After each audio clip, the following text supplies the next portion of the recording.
Once upon a time, the Oz and the Great and Powerful. What's up, my wizard? So we just watched Oz the Great and Powerful, 2000 from 2013, the reboot, and we were not impressed. Not at all. Not at all. I was very disappointed, actually, especially coming from Sam Raimi. Possibly, yeah, I know, right? And possibly, as we were watching, we thought this might be the biggest miscasting of any film of all time. Absolutely. The whole top to bottom is miscasted. So then we thought, well, who would we cast to be in this film, and who would write and direct it, and do the score? Yep. I'm very excited to hear what you have. Yeah, so then we said, you know what? Let's actually write down who we cast, and then we'll talk about it with some mics. And so now it's currently 3 a.m. And we're about to talk about our Oz the Great and Powerful, and how we would have gone about it. Super stoked. This podcast is sponsored by Balsa Salsa. It is. Magically delicious. Yeah. Do you know what Balsa Salsa is? No idea. It's salsa that they have people dip their balls in. And It's not magically delicious. Not at all. Anyway.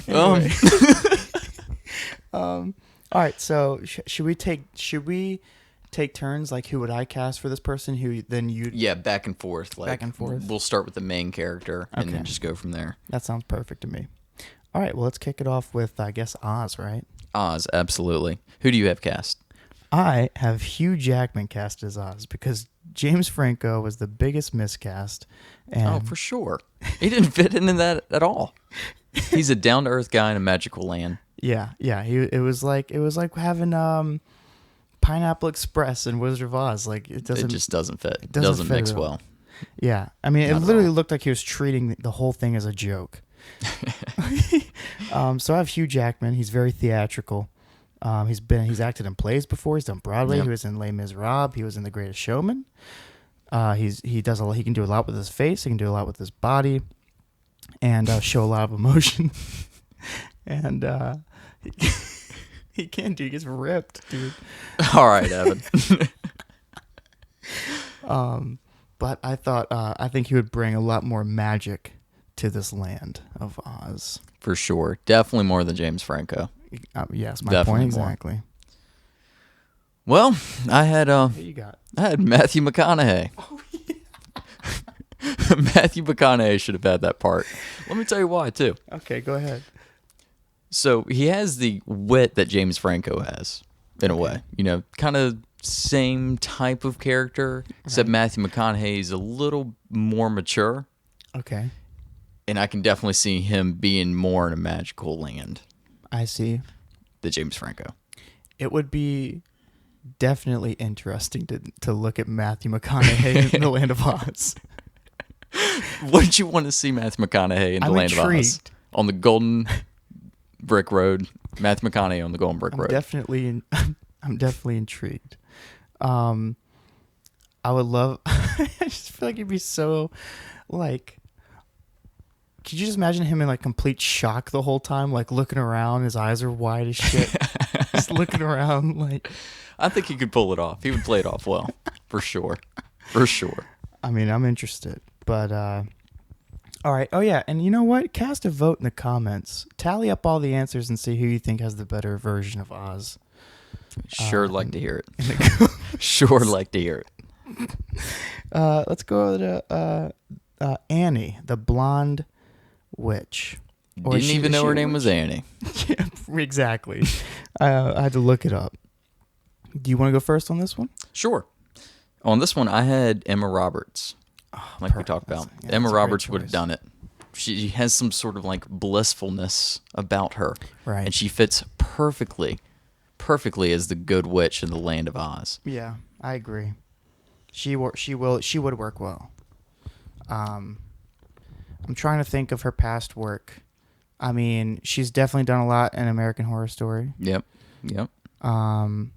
She was in Palo Alto, which we did not get to watch. We did not get to watch. Instead, we ended up watching this. We started watching Oz the Great and Powerful instead of Palo Alto, and we also turned down Slumdog Millionaire for this movie. Yes, that happened. Slumdog Millionaire for Oz the Great and Powerful. I know. I can just feel the judgment. But okay, that's not a bad choice. But who'd you have? I think my choice is a little bit better. For the nice blonde James Franco's girlfriend, I have Margot Robbie. Ooh, yeah. I think she can do. She's very. She has tons of expressions. Yeah. She's very bold with her acting. She's very loud with her face and like in I, Tonya or as Harley Quinn. Yeah. So yeah. I think she'd be great in the Oz universe. I think so too. I will say I don't know about the Good Witch though, and the reason is because her face expressions are so extreme, like you see in Harley Quinn. Yeah. You can see in some of her other works, like even Wolf of Wall Street. Her face expressions are so extreme that I can see her playing more of a kind of like a crazier character, where the Good Witch is more just like down to earth or down to Oz, if you will. Oh, okay. Down to Oz. Wow. Down to the Golden Brick Road. Take a puff out of that pipe. I might. Oh God. All right. So our Oz worlds are definitely different, and I would just love to see McConaughey and Emma Roberts reacting, and also you have to see them make out because they kiss in the beginning of the script. Oh man. So that'd be fun. I didn't think about that. That is pretty. There's a contrast. Yeah. I didn't even think about that at all. I got Hugh Jackman and Margot Robbie smooching. I like that. I can't imagine that either, though. Well, I mean, once you've jumped in a tub of acid with Jared Leto. Yeah, that did happen. For Theodora, the evil witch, the red witch, if you will. The red witch or the green witch? The red Theodora. Okay, the one that was played by Mila Kunis. Right, Mila Kunis. Spoiler alert. Wait, that's the green witch, right? No. Because she turns green. She does turn green, but I thought the green witch was the princess. Okay, sure. Or the witch that wore the green dress. That's Rachel Weisz. Yeah, that's Emma Nora? Who are we talking about? Who are we casting right now? Mila Kunis. Okay. Horrible cast. Oh, yeah. Horrible cast. Mila Kunis is great. We both love Mila Kunis. And when they put a big nose on her at the very end, when they make her turn green. It was silly. It was very disturbing. Yeah. In a comical way. Both big fans of Mila Kunis. Absolutely. Love her. Loved her in Black Swan. Loved her in that 70s show. Yeah, great. But was not good in this film. Shouldn't have been in it. It's not her fault. It's just she shouldn't have done it. But for her, I would have replaced her, and I would have casted Theodora as Keira Knightley. I think she has a bunch of grace to her. She has a bunch of wit. She has great facial expressions. She can ham it up. She's great in Pride and Prejudice. She also was in the Pirates movies, so she knows adventure. And then also, I think she has a very good chin to be an evil witch. Very good chin. Her chin would work perfectly as the evil witch. Wow. So nothing wrong about that. She's a beautiful woman. She's one of the most beautiful actresses out there. Oh, for sure. But her chin would work perfectly for the evil witch, I think. And also as the beautiful girl before the witch. So Keira Knightley is my choice. I do like Keira Knightley for that. That is a really good choice. I have Emma Stone. Okay. I have Emma Stone. She plays such a wide range of emotions. And this character, I think, needs more emotion because she's the girl that you like in the beginning. Yeah. But the girl you hate in the end. Mm-hmm. It's a good change. And I think Emma think Emma Stone would kill that. I think Emma Stone would be a good choice all the way up until she's the witch, and I feel like she would not look like a good witch. I question that too. That's what I'd be worried of. But at the same time, I could see her doing it. It's something about her eyes. She could play a bad witch. Better. I mean, she would be. Anyone's better as a witch than Mila Kunis, for sure. She is not a witch. I don't know who decided she should be a witch, but yeah. So it's still an improvement. I still think Keira Knightley would be a better choice. Keira Knightley would play a good green bad witch, but I don't think she'd do good in the beginning part. It's funny, we're like opposites here. If maybe only you have they Emma could Stone in the beginning, and then the witch is Keira Knightley. Yeah, it's witches. All right, That'd be awesome. Okay, let's do that. And then I wrote her name out. I still don't know what it is. Nora, Aura. I don't know. The one in the green dress, Rachel Weisz. Rachel Weisz, yeah. Let's just go with that. I'm recast. Oh, wait. No, you start this one off. Oh, yeah, My apologies. So this one I had Keira Knightley. This one I picked Keira Knightley for. Okay. Because I feel Keira Knightley's more of a... She's very serious. She plays very serious roles. Doesn't do a whole lot of joking. And I don't know. I don't know if I have Rachel Weisz in my mind. Just she with that dress. I don't know. Keira Knightley was in Laggies. Keira Knightley would pull that off too. I mean, no, she would do a good job with that one.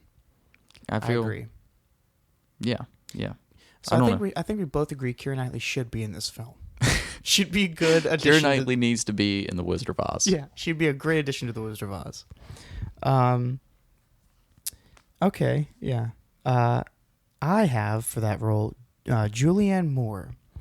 Oh. Yeah. I think she would be great at an evil witch. In fact, she might be an evil witch in the movie. I feel like she might actually be. Wouldn't shock me if she was an evil witch. I'm trying to think. She might be, and I think she'd pull off as a good evil witch here. And yeah, I mean, she has the face for it. I think. I agree. And let me tell you something. I think Julianne Moore would be a great evil witch if she was in the Wizard of Oz, not Oz Great and Powerful. Okay. She does play a fantastic witch, I'm sure, but I don't think she could play the character in Oz Great and Powerful. I feel like that character's younger. So you think she needs to be a seasoned witch? Don't know what that means. A witch that's been around the block. You know what I mean? An older witch.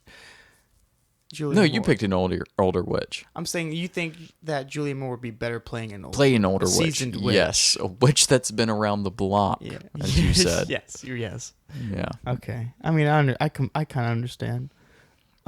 Exactly, though. All right. Let me tell you who I'm going to have as the monkey. Oh, yes. And this is even before for the black and white, too. Really? Okay. Yeah. I have Peter Dinklage, the midget. Or, sorry. Let's not call him that.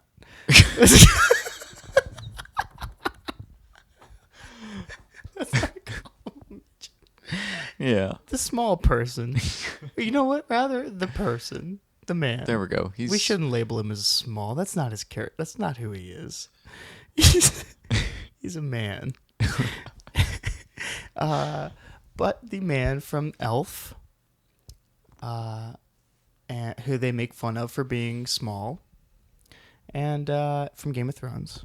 I think his voice would be great for voiceover work. I think he has a very animated voice, very bold voice. So I think he could have a lot of fun with it.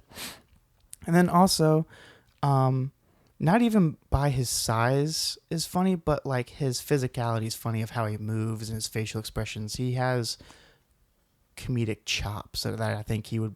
Him playing that role in the beginning where he has to run the show for Oz, I think would be very entertaining. Yeah. Yeah, that would be entertaining. So that's who I got. I have Edward Norton. That's crazy. Yes. Dude. But I don't hate that. No. Edward Norton has a lot of... Wow, my dog is having a spasm over here. I think she likes Edward Norton also. Yeah. But Edward Norton plays he plays a wide range of emotions. We've seen him in some children's movies, even if, this movie isn't really children's movie. I can't really tell. I don't know who it's aimed for, honestly. Yeah. It's not aimed for It's not anyone. aimed for anyone. But Edward Norton would also play a good assistant in the beginning as well. I could see him being, I have Matthew McConaughey. I could see Edward Norton be Matthew McConaughey's assistant. That would be pretty funny. That would be awesome. That's pretty funny, yeah. I agree. That would be very interesting.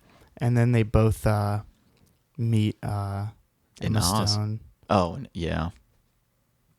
And then who's the blonde girl again? Oh, Emma Roberts. Emma Roberts. So in the beginning, the black and white, you got Edward Norton, Matthew McConaughey, and they go back into the carriage, and Emma Roberts shows up and makes out with Matthew McConaughey. You never know. That's a crazy movie. You never know. I mean, I would love to see it. I would love to see that. Okay. For the Munchkins, who you got? So I have three. I picked three. Okay. Joe Pesci, Danny DeVito, and Melissa McCarthy.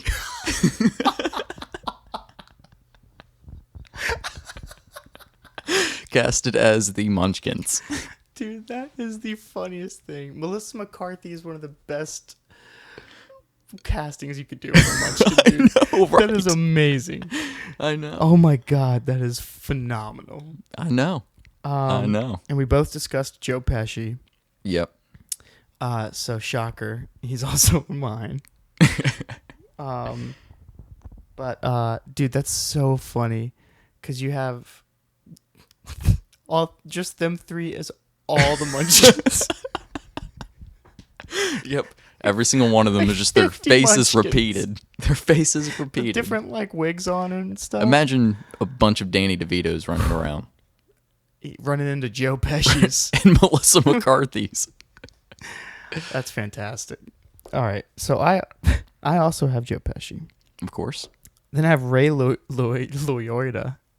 Oh my gosh. Are you serious? Yeah. Oh my gosh. And then I have Beetlejuice, if you know him, from Michael Keaton? No, from Howard Stern. His radio show. There's a small black man. He's a midget. He's kind of a midget. Thought we just decided to call them people. He's people. He's a person. and he's known as being very dumb. And they make fun of him for being really dumb. I would like to see a dumb Munchkin, for sure. Yeah, so that would be hilarious to have Beetlejuice as one of them. And then Michael Keaton, actually. Really? Yeah, as a Munchkin. Can you imagine that they digitally made him smaller and a little midget with his arms? I can't imagine Ray Liotta doing that. Yeah, I know, right? And then Mila Kunis. She was downgraded. Yeah. She was downgraded. Make her a from Munchkin. the Wicked Witch of the West to a Munchkin. I just imagined like Jackie as a Munchkin. It was really funny. Oh man, that is funny. Yeah. And annoying, Yeah. but in a good way. They could like stomp on her. Oh my Squash her like a bug or something. Stop complaining, Mila. Oh man. Damn, Munchkin. And then the porcelain girl. Oh, right. Right. Okay, so I have Ellie Fanning. Yes, we both agreed on that. one, We right. agreed on that one. She is just such an angel and has such Yeah. a lightness to her, almost like a ballerina-esque thing going on with her. Yeah. She's one of my favorite upcoming actresses. I mean, I know she's been around the block, but she's younger. I think Stop she's young. saying been around the block. Freaks me out. It's one of my phrases, man. But you know what's weird? She's younger than me and you. Is she really? I'm almost positive she is. That's crazy. By like a year or two. But Yeah, hopefully she hasn't been around the block yet. but she's probably my favorite up and coming actress. Like my favorite younger actress, probably. But Very I talented. I think her voice would be great for that role. Oh, yeah. She has such like an innocent voice. And I would also love them to even do the Andy Serkis thing where they digitally, like they record her face with the dots and her stuff. face would look good on a porcelain doll in a way. Yeah. Is that weird? Yeah, a little bit. But we both agree Ellie Fanning.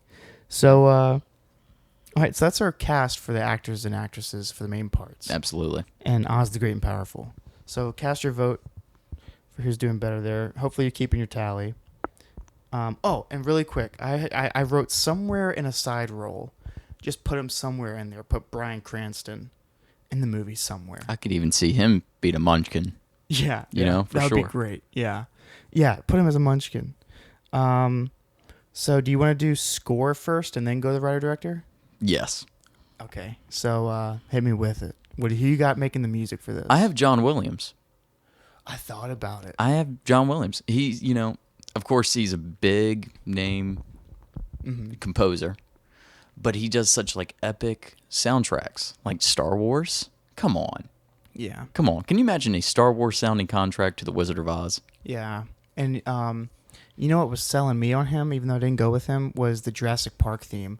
Yeah. I was thinking about listening to that with Oz. Oh, man. And I I was didn't like, even that think works. about that. Yeah. That's Yeah. what almost sold me on him was Jurassic Park. Yeah. Yeah. I Great can see choice. That. Okay, so Oh, no. I have J.A.C. Redford, who did the score for The Newsies with Christian Bale. It's a musical film from the 90s about 1920s kids selling newspapers.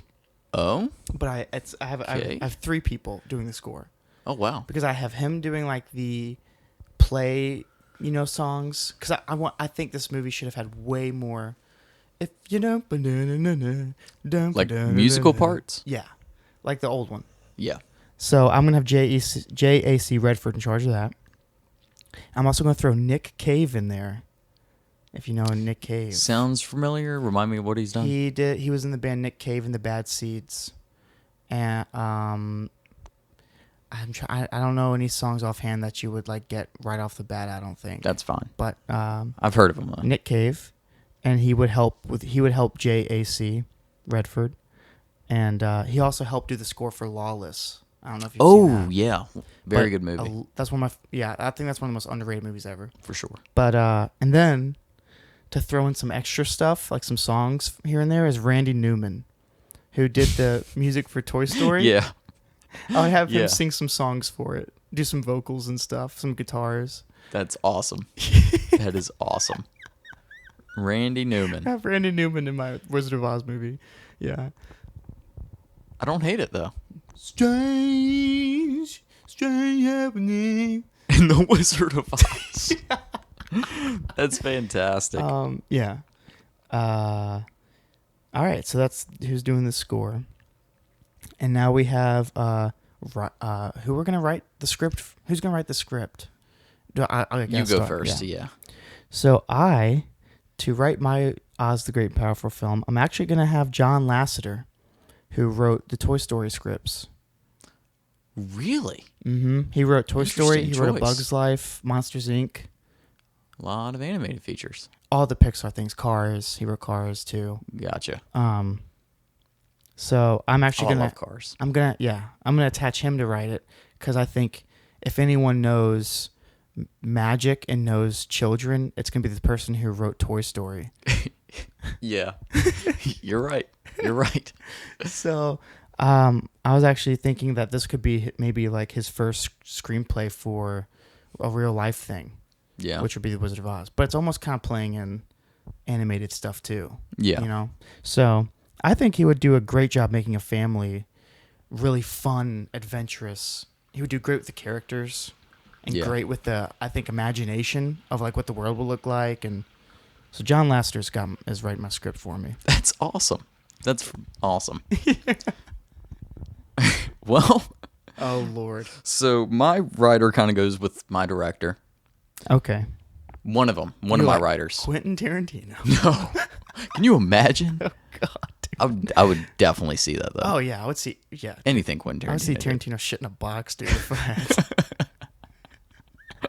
Hopefully we don't have to see that, though. Anyways, one of my writers, and of course my director, is Peter Jackson. Oh, You can have him write it? He also wrote. I had to look it up. He also did write Lord of the Rings. Oh, for really? He did. He was one of the writers, one of 3. Okay.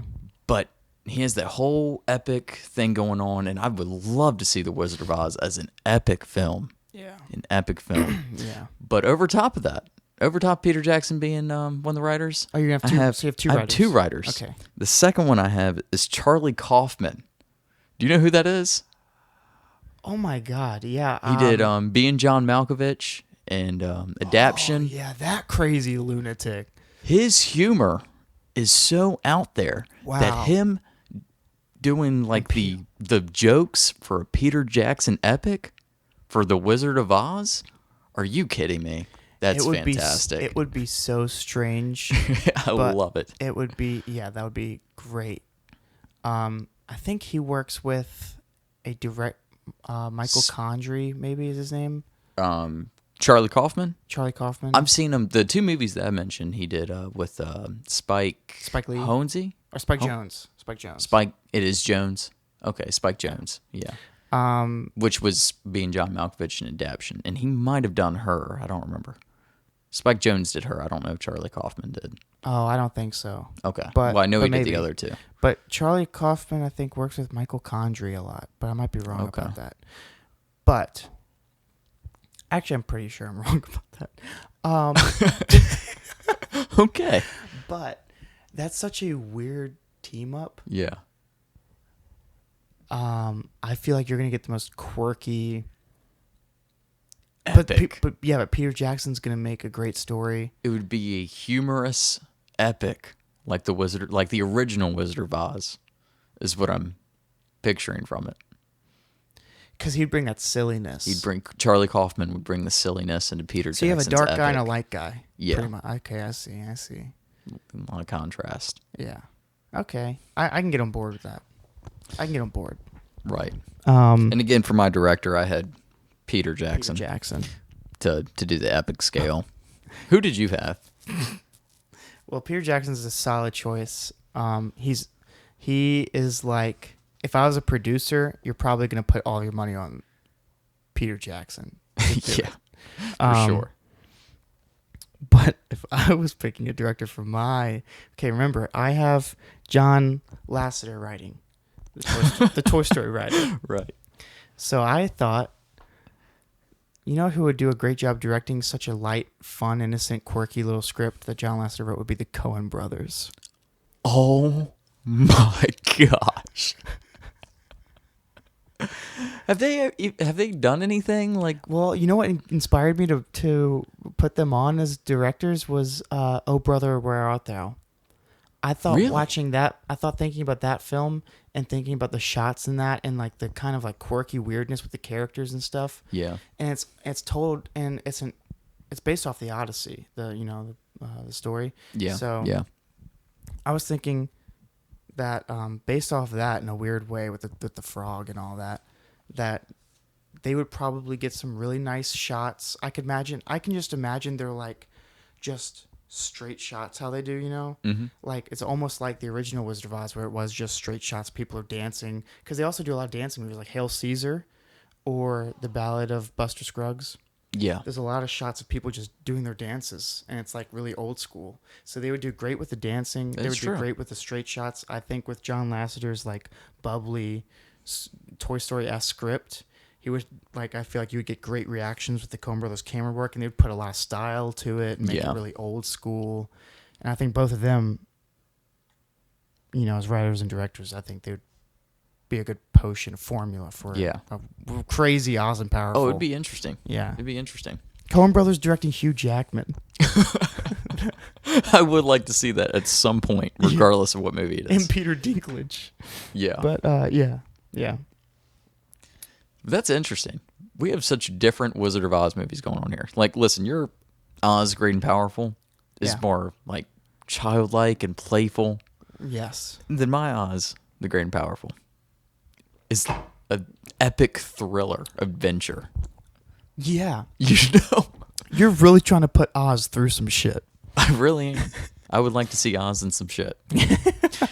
And I mean, just the epic of Oz would just be phenomenal for me. But I like if we stuck with like a children's focus, dude, yours would be awesome. The Coen brothers doing a children's movie? Yeah, I know, right? Man. And then having the Coen brothers direct Hugh Jackman, Keira Knightley. I feel like they would do great with Julianne Moore too. Oh yeah. Yeah, and I think they would have. Could you imagine the Coen brothers directing Munchkins dancing? Them directing the choreography and everything for the Munchkins dancing. I feel like they would do amazing with that. Yeah. Yeah, I think so as well. So I'd love to see that. But Peter Jackson and then Charlie Kaufman is like the weirdest thing ever. God, it's an epic, but with a witty humor to it. Yeah. You know, I think it would be good for Oz. So cast your vote in the comments. Who you think has which Oz you'd rather see the most? Which one you'd rather see? And let us see who you would put in Oz the Great and Powerful. Oh yeah, I'd really like to see that. Oh yeah, cast it. Post in the comments your cast. That would be awesome to see. Stuff. Yeah, for sure. Do that, and then and if you want to, let us know what movie to cast next. Absolutely. Can't wait for the next one. Remember, this episode's sponsored by Balsa Salsa.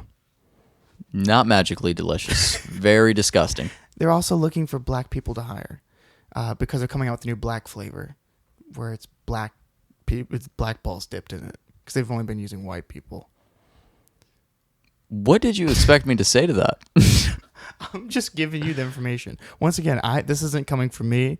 This is coming from the Balsa Salsa company. Oh, from the higher ups. The top guns. Ooh. Until next time.